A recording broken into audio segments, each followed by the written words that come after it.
ഉണ്ടായിരിക്കട്ടെ.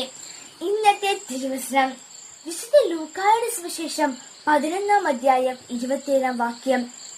നിന്നീ വയസ്സ് ഉദരം ഭാഗ്യമുള്ളവ. പരിശുദ്ധ അമ്മയെ പറ്റി വിളിച്ചു പറഞ്ഞ വാക്കുകൾ.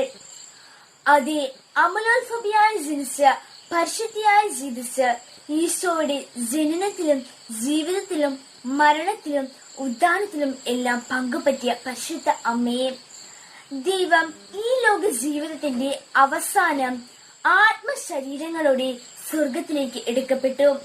ഈ സത്യം നാം ഒരിക്കൽ കൂടി ആഘോഷിക്കുന്നു. ഈ സ്വർഗാരോഹണ തിരുനാൾ ദിനം പരിശുദ്ധ അമ്മയെ പോലെ ഈശോയെ നമ്മുടെ ഹൃദയത്തിലും ആത്മാവിലും സ്വീകരിക്കാൻ സാധിച്ചാൽ നമുക്കും വിശുദ്ധരായി ജീവിക്കാൻ കഴിയും. അങ്ങനെ നമുക്കായി കരുതി വെച്ചിരിക്കുന്ന സ്വർഗഭാഗ്യം നേടാൻ സാധിക്കുകയും ചെയ്യും.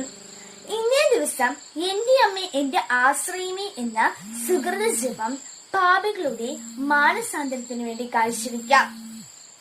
ഒരിക്കൽ കൂടി എല്ലാവർക്കും സ്വർഗാരോഹണ തിരുനാളിന്റെ ആശംസകൾ. നന്ദി. ജയ് ക്രൈസ്റ്റ്.